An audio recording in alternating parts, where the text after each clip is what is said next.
I don't know why it's not letting me do a whole video, but we're gonna do this in 2 parts. Um, yeah, just things take time.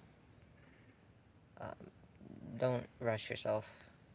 You're gonna want to rush yourself, but it's really frustrating. Um, who has influenced me the most?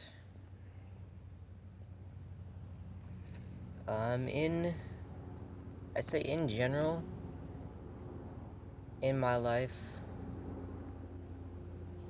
I wouldn't necessarily say it's a person, but the way that I grew up,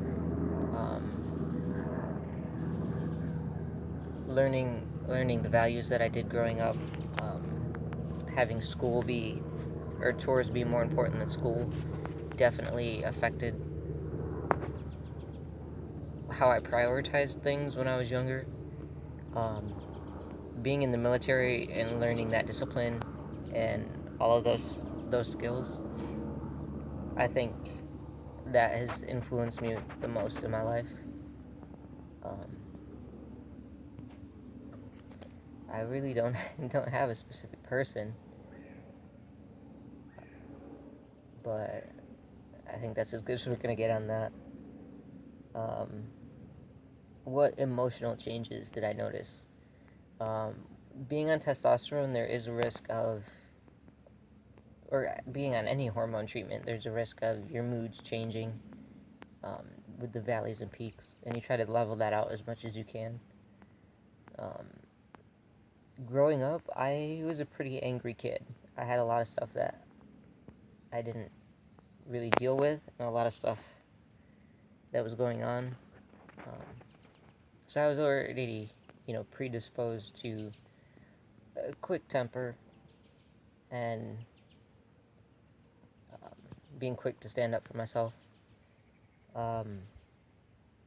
It took me a few years as an adult to kind of learn how to control myself, work on being a lot calmer, learning how to address situations and diffuse them. So, that's a good thing. Anger was my biggest issue, biggest concern, being on testosterone. But, I'm working with my doctors. I've been working with my doctors since I started to keep that in check. And I do other things to keep me calm. So,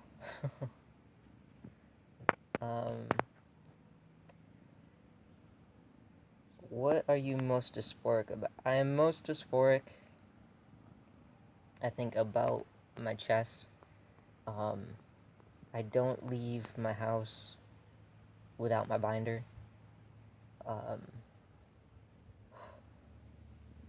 Very few people since I came out have seen me without my binder. In which case I usually have a compression shirt on or a sports shirt and then a t-shirt.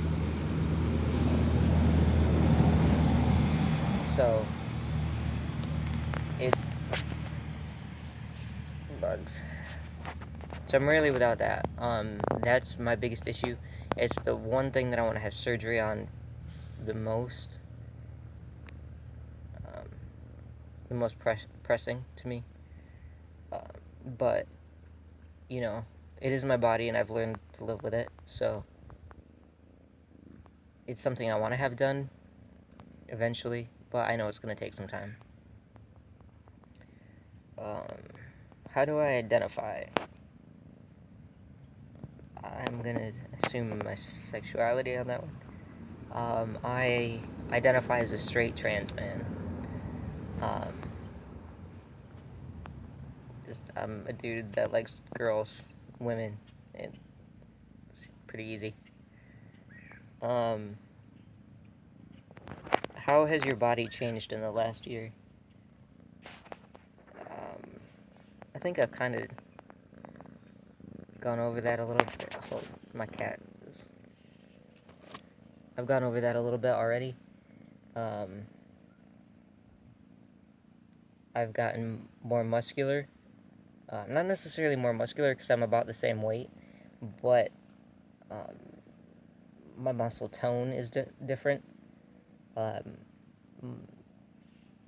I never really had hips to begin with, but I'm more boxy now. My between my ribs and my hips, the soft spot there, that's more square. It's my kitty.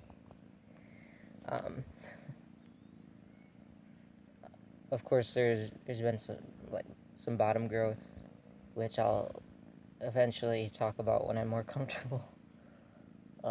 Hopefully.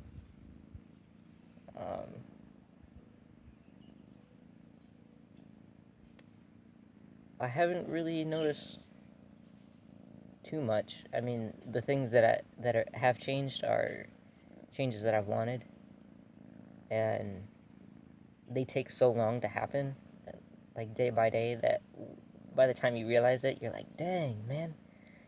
But it takes a while to notice. So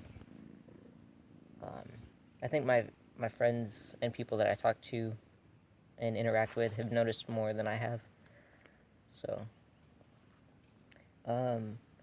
male privilege.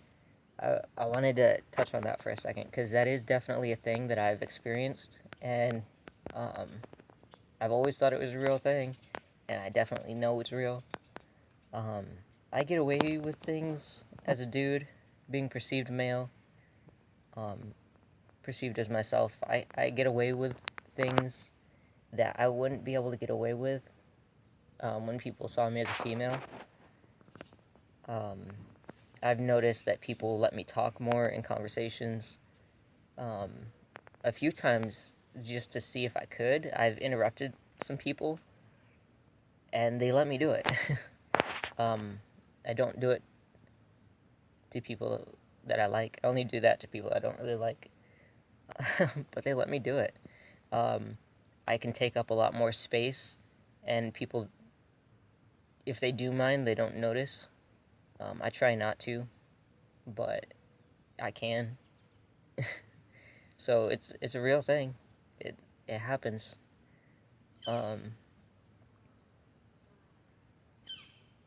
If like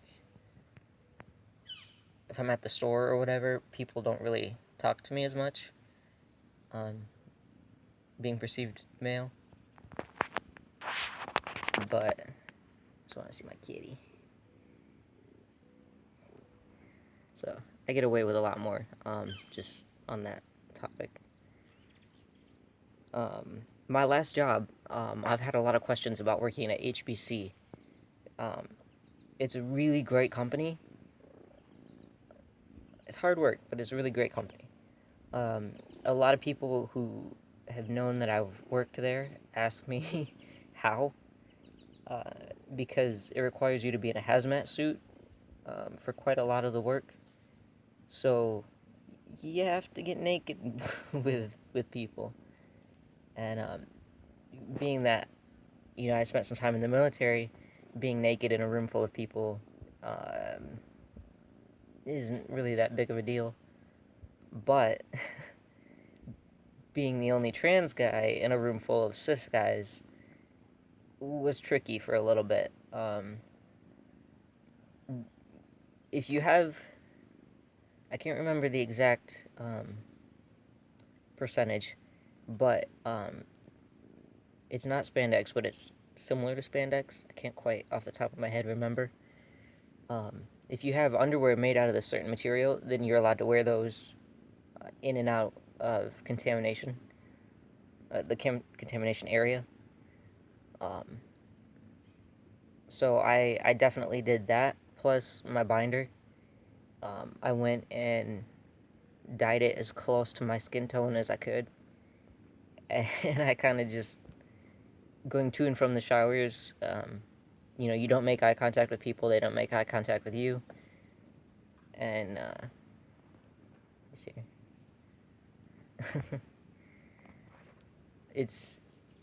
it's definitely, there's a lot of anxiety, and it's definitely not for everyone.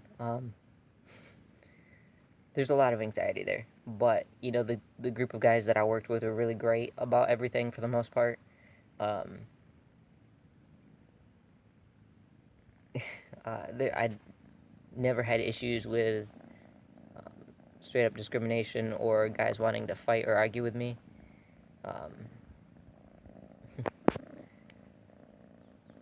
but I think I kind of got lucky there, especially being in a male dominated conservative field like that. Um, I got lucky, but I knew my job. I knew what I was doing, and I think hopefully they respected me for that. So, being a trans guy, they were willing to overlook a lot of stuff um, because I was good at my job. So, if you have any other questions or if there's other things that you want to know, um, I'm going to do another Q&A video eventually.